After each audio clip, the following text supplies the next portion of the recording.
She broke into my home, assaulted my 13-year-old son until blood stained his face, and thought her HOA rulebook would shield her. Then I opened the gate and let the bear decide her fate. She entered quoting bylaws. She left broken, bloodied, and begging for mercy. Want to know what happened in between? Keep reading. Maple Grove Estates looked like paradise on paper. Perfectly mowed lawns, matching mailboxes, and newsletters that felt like commandments. From the outside, it was suburban serenity. But behind the picket fences, fear simmered. Not the kind you admit over coffee, but the kind that makes you wave politely while dreading a neighbor's phone call. At the heart of it was Linda Harper, HOA president, a woman who wielded her clipboard like a scepter. She didn't just enforce rules, she was the rules. When my son, Caleb, and I moved here, I wanted peace. After losing my wife, I chose the quiet end of a cul-de-sac to escape the world's noise. Just me, my boy, and Max, our 900-pound brown bear. Yes, a bear. Max isn't wild as licensed, trained, a therapy animal rescued from Wyoming. He's calmed PTSD sufferers with a nuzzle. But Linda didn't see a gentle giant. She saw a threat, a glitch in her perfect system. And Linda hated what she couldn't control. Trouble started small. A neon sticker on my trash can, visible from street. Violation of HOA Guideline 3.1. Caleb had left it out for 10 minutes. Then came a citation for irregular shrub height. Another for excessive noise when Max sneezed by an open window. It wasn't random. Linda was building a case, and Max was her target. She circled our house daily, her steps slow, her eyes sharp. I caught her once, crouched by the fence, filming Max through the slats. "I'm documenting risks," she said when confronted, her smile cold as ice. Caleb told me she'd cornered him by the mailbox. "Do you feel safe with that beast?" she asked. When he said yes, she whispered, "You'll see soon enough." That's when I knew she wasn't just petty, she was dangerous. Citations slipped under my door at night. One was wedged in our gate. This wasn't enforcement, it was obsession. I felt it in my bones. Linda wasn't stopping at paper. She'd come for us. It was a sticky Thursday, the air thick with summer heat. I was washing the car out back, music in my ears, Caleb strumming his guitar in the basement. Max slept in his reinforced enclosure. Then I saw his back door, wide open. My heart dropped. I thought Caleb forgot to lock it, but then a shadow moved inside. Linda. She'd walked in, clipboard in hand, like she owned the place. No knock, no warning. I yelled, "Linda, get out." She didn't pause, heading straight for the basement. Adrenaline hit like a freight train. I dropped the hose and ran, my pulse hammering. Caleb was down there, alone. Linda had been escalating for weeks, her threats sharpening like a blade. Now she was in my home. I took the stairs 2 at a time, then heard Ida crash, a scream, a sickening thud. Caleb's voice, high and desperate. "Stop, please." I rounded the corner and froze. Linda stood over my son.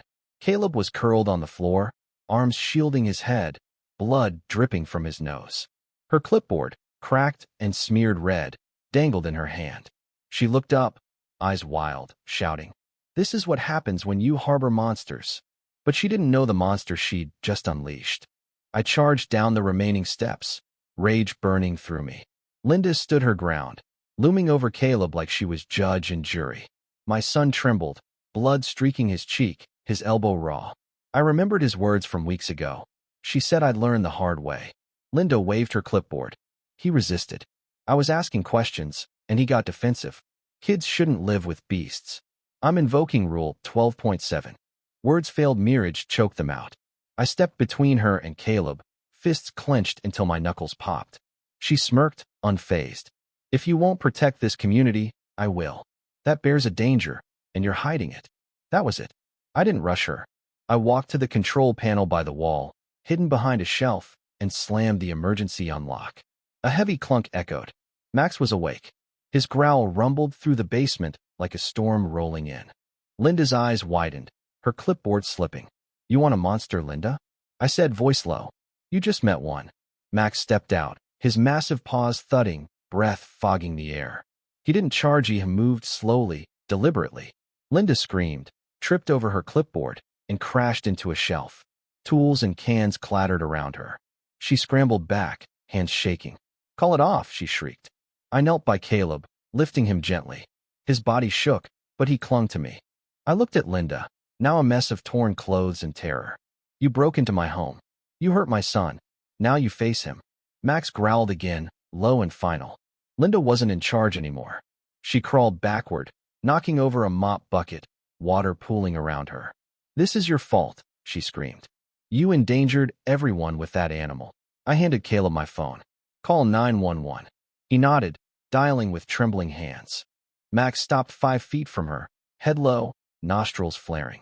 Linda whimpered, covering her face. Please, I didn't mean it, she begged. I stepped forward. You meant every hit, every threat. You beat my son and thought rules would save you. Out here, actions have consequences. She tried to stand but slipped, collapsing in the puddle. You'll go to jail, she hissed. I grabbed her blouse, yanked her up, and slammed her against the wall. Her clipboard fell again. I'm not the one who hurt a child, I said. She swung at me. I ducked, drove a fist into her stomach, then another to her jaw. Blood sprayed the wall. She crumpled, sobbing, broken. I knelt, gripping her neck, pressing her face into the filthy water.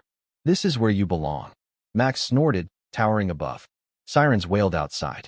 Caleb nodded from the stairs, told the police everything. Linda lay there, bloodied, muttering about being the victim. Officers stormed in, hands on holsters. Hands up, one barked. I complied calmly. I'm Tom Reynolds. That's my son, Caleb, injured. That woman broke in and attacked him. Linda wailed. He set a bear on me. I'm HOA president, inspecting a threat. Then she pulled a bag of raw meat from her purse and threw it toward Max's enclosure. He feeds it blood, she cried. The officers froze. I handed them a USB drive. Security footage. Shows her breaking in, hitting my son, planting that meat. The older officer picked up the bag, noting it was still cold. Fresh, he muttered. I added. She hid a camera by the vent to frame me. Linda's face cracked. That's not mine, she stammered. The footage told the truth. The officers cuffed her, ignoring her protests. As they led her out, her power dissolved, her threats empty. 3 weeks later, Linda faced court, dressed like she still ran the show. Caleb and I sat quietly, armed with facts. Her lawyer spun a tale of her as a victim, attacked by a man with a weaponized bear. Our lawyer, Mike, an ex-Marine, presented the footage. The judge watched Linda break in, strike Caleb, plant evidence. He reviewed Max's permits, USDA, therapy certifications, vet reports. The defendant is in full compliance, he said. The plaintiff entered without consent, assaulted a minor, and fabricated evidence. Case dismissed. Ms. Harper is removed as HOA president and barred from leadership roles for 10 years. Linda sat frozen, her identity shattered. She stormed out, eyes burning, saying nothing. Days later, she vanished. Her house sat empty, her HOA plaque discarded in a shed. Rumors swirled fled to a condo in Tampa, chasing new rules to enforce. Maple Grove changed. Porch lights glowed, kids played, lawns grew wild. Neighbors like Mr. Ortiz, a retired teacher, painted shutters bright red, defying old codes. A note arrived, and signed, thanking me for stopping Linda. It mentioned her past cruelty, a wolf taken, a family silenced. I built Max's haven, a shaded retreat for him. Kids visited, leaving fruit and drawings, donating to wildlife rescue. A reporter asked what changed. I glanced at Caleb, strumming his guitar, Max snoring nearby. Silence isn't weakness, I said. It's waiting for the right moment to fight. Linda's name faded, her rules forgotten. Caleb healed, stronger now. Max's snores rattled the house. Peace returned, not soft, but fierce. What would you have done? Would you have opened the gate to protect your family, or chosen another path? Share your thoughts below on violence, justice, or standing against bullies like Linda. Let's hear your stand.